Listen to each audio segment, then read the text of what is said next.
Assalamualaikum warahmatullahi wabarakatuh. Bagaimana anak-anak kabarnya pada pagi hari ini, hari Senin tanggal 21 September 2020 ini. Anak-anak, Ibu harap kita semua senantiasa bersabar dan bersabar ya.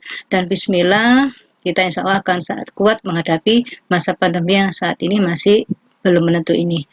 Namun kita jangan lupa senantiasa selalu bersyukur kehadirat Allah SWT atas segala apa yang sudah kita nikmati dan sudah dianugerahkan oleh Allah SWT kepada kita semua. Walaupun kita belum bisa bertatap muka secara langsung, namun tetap secara virtual, namun Ibu harap kalian tetap semangat ya. Insya Allah kita bisa melampaui semua ini.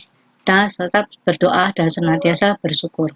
Karena materi UTK Kepegawaian pada pagi hari ini kelanjutan dari materi kemarin. Kalau kemarin sudah sampai dengan pengadaan pegawai. Selanjutnya kalau pegawai tersebut diterima, maka langkah selanjutnya adalah penempatan.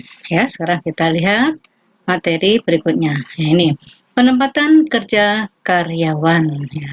Kalau karyawan sudah diterima, otomatis setelah melampaui uji coba atau istilahnya training, maka selanjutnya adalah ditempatkan di mana pegawai tersebut untuk menduduki formasi lowongan yang ada. Sekarang kita lihat ya.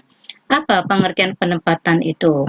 Menurut Bapak Marihot T.F. Haryansyah, ya, mengatakan bahwa penempatan itu merupakan proses ya, proses penugasan atau pengisian jabatan atau penugasan kembali pegawai pada tugas atau jabatan baru atau jabatan yang berbeda-beda. Nah, otomatis seandainya kalau kalian melamarnya bersama-sama dengan teman kalian, tapi nanti kalau diterima beda jabatan dan kedudukan yang diterima ya, atau dia ditempatkan di mana. Sedangkan menurut Bapak Mattis dan Jackson ya, ini pada tahun 2006 ya, di halaman 262 di bukunya menyatakan bahwa penempatan adalah menempatkan posisi seseorang ke posisi pekerjaan yang tepat. Seberapa baik seorang karyawan cocok dengan pekerjaannya, ini akan mempengaruhi jumlah dan kualitas dari pekerjaannya. Makanya anak-anak ya, penilaian subjektivitas itu selalu ada. Jadi kalian jangan meremehkan. Jadi misalnya kalian punya bakat sebagai jurnalistik ya di kantor, maka nanti kalian juga akan bisa menempati jabatan atau kedudukan ya di posisi humas misalnya ya, atau mungkin pinter IT ya akan menempati dudukan jabatan sebagai teknisi atau administrasi di bidang IT ya. Selanjutnya, penempatan itu sendiri apa Bu? Ya, penempatan adalah penetapan. Ya, ditetapkan tugas atau assignment bagi pegawai baru atau penugasan baru atau reassignment bagi pegawai lama. Jadi di rolling ya. Jadi pegawai lama mungkin dia bagian TU nanti bisa naik jadi kepala TU. Kepala TU bisa naik lagi mungkin menjadi Ya, supervisor atau ya istilahnya yang lebih tinggi lagi, berarti kepala bidang ya. Nah, penempatan ini biasanya merupakan kewenangan dari atasan langsung, misalnya kepala unit kerja atau kepala bagian ya, pegawai yang bersangkutan. Setelah tentu saja dikonsultasikan dulu dengan pihak manajemen perusahaan atau organisasi atau kantor. Kemudian peran dari HR departemen ya, unit kerja, pengelola SDM itu adalah memberikan saran kepada manajemen dan konseling untuk pegawai yang bersangkutan. Karena berhubungan dengan penempatan itu sendiri. Jadi ada istilahnya tenaga psikolog ya. Kalau seorang diberikan tugas yang tidak mampu dikerjakan oleh seorang diberikan job, nah ini makanya harus ya diberikan training ya, misalnya dimotivasi anak-anak ya. Jadi jangan didownkan tapi diberi semangat ya. Nah, kemudian maaf ya anak-anak ini agak blur ya karena Ibu zoom, Ibu perbesar. Ya, bentuk-bentuk penempatan pegawai itu yang sudah dilakukan oleh kedua ahli tadi, dapat dikatakan bahwa bentuk-bentuk penempatan pegawai meliputi penempatan pegawai baru, kemudian penempatan pegawai lama. Nah, ini apa menyebutnya apa Bu Kak pegawai lama? Ini ada promosi ya. Ini nanti materi yang ini kita lanjutkan di minggu berikutnya. Ada promosi, ada transfer ya. Nah, promosi ini bisa juga naik, bisa juga turun ya. Ya, kalau turun namanya demosi. Kalau naik berarti promosi.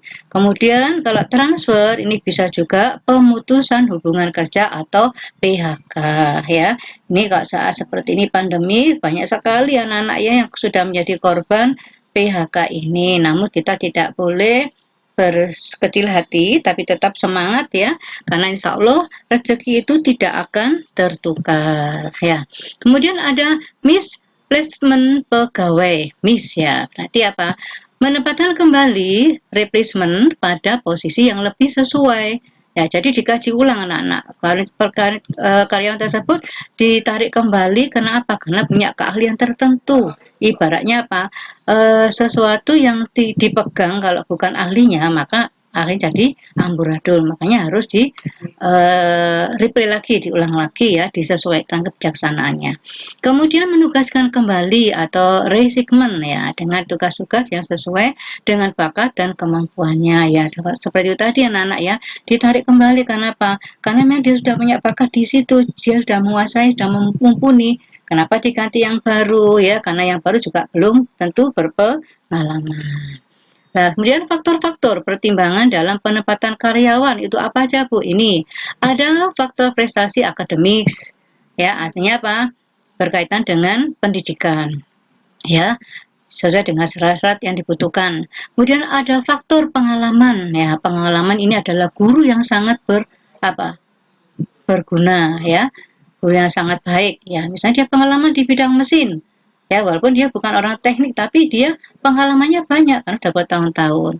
Kemudian faktor kesehatan fisik dan mental, nah ini ya termasuk apa, harus strong ya, harus fit ya, apalagi di saat pandemi ini kita harus jaga kesehatan ya. Kemudian mental lah, ini tidak boleh kita terlalu sedih atau terlalu senang ya, ini juga mempengaruhi imun apalagi di saat-saat suasana seperti ini. Kemudian faktor sikap lah, ini 3A-nya anak-anak ya. Makanya dulu kalian sudah saya beritahu ada 3A untuk sebagai seorang sekretaris ya Pak. Attitude, attention, dan action ya, terutama di lingkungan kerja dan masyarakat, apalagi di keluarga ya anak-anak. Kemudian faktor usia, ya ini usia juga mempengaruhi. Semakin banyak usianya harusnya semakin matang, tapi tidak sebaliknya. Istilahnya apa? Tua-tua makin tua-tua keladi ya, tua-tua semakin menjadi. Kalau menjadi baik nggak apa-apa, tapi menjadi jelek atau anak-anak lah ini yang berbahaya. Naudzubillah min dzalik ya. Kemudian hubungan antara rekrutmen, seleksi, dan penempatan itu apa Bu? Ini kalau rekrutmen itu merupakan proses menarikan sekelompok kandidat untuk mengisi posisi yang lowong ya, sedangkan seleksi itu teknik pemilihan anggota baru ya, ya dari kandidat yang sudah tersedia, seperti seleksi ketua OSIS ya, kan ada kandidatnya siapa aja. Sedangkan penempatan merupakan serangkaian langkah kegiatan yang dilaksanakan untuk memutuskan apakah seorang pelamar diterima atau ditolak ya, tidak layak atau adanya rolling kerja. Seorang pekerja ditempatkan pada posisi tertentu yang ada dalam suatu perusahaan ya, itu perbedaannya. Bentuk-bentuk penempatannya sudah bentuk anak-anak ya. Untuk pegawai lama ada promosi, transfer, demosi, PHK. Kalau pegawai baru ya penempatan pegawai baru itu sesuai dengan formasi yang ada. Kemudian tantangannya apa? Ada 3. Ada kemampuan manajerial, ada kemampuan teknis, ada kemampuan teknologis. Lah ini semua tantangan ya bagi pegawai baru. Ini menurut Bapak Siagian. Kemampuan manajerial itu apa Bu? Berkaitan dengan manajemennya. Kemudian kemampuan teknis ya, dia bisa enggak melaksanakan tugasnya. Kemudian kemampuan teknologi ya, seperti saat ini anak-anak muda tuh lebih canggih seperti kalian ini. Beda dengan Bu ini yang sudah PDI ya, apa? Penurunan daya ingat. Itu ya. Kemudian definisi penempatan pegawai ini ya. bukan oleh Pak Ralik tadi, maka disimpulkan bahwa penempatan pegawai adalah kebijaksanaan SDM untuk menentukan posisi atau jabatan seseorang. Ya, tentu saja semua itu didukung dengan doa ya anak-anak ya, doa dan ikhtiar harus imbang. Nah, kesimpulannya, dari uraian tersebut di atas dapat disimpulkan bahwa rekrutmen rekrutan ini adalah ya, satu proses yang penting ya dan berhubungan untuk mendapatkan karyawan yang mumpuni atau berkualitas ya yang diharapkan oleh perusahaan. Anak-anak, materi untuk pagi hari ini saya cukupkan sampai di sini dulu. Tolong materi Ibu Seragam ini kalian catat di buku tulis yang sudah di sampul coklat. Jangan lupa diberi tanggal dan hari serta judul materinya. Tulis yang rapi ya anak-anak ya. Untuk latihan soalnya nanti ada waktu tersendiri berupa LKS ya anak-anak. Akhir kalam, wassalamualaikum warahmatullahi wabarakatuh. Tetap semangat ya anak-anakku, jaga kesehatan dan tetap pada protokol kesehatan. Dan ini bisa kalian nikmati musiknya, jangan tegang ya.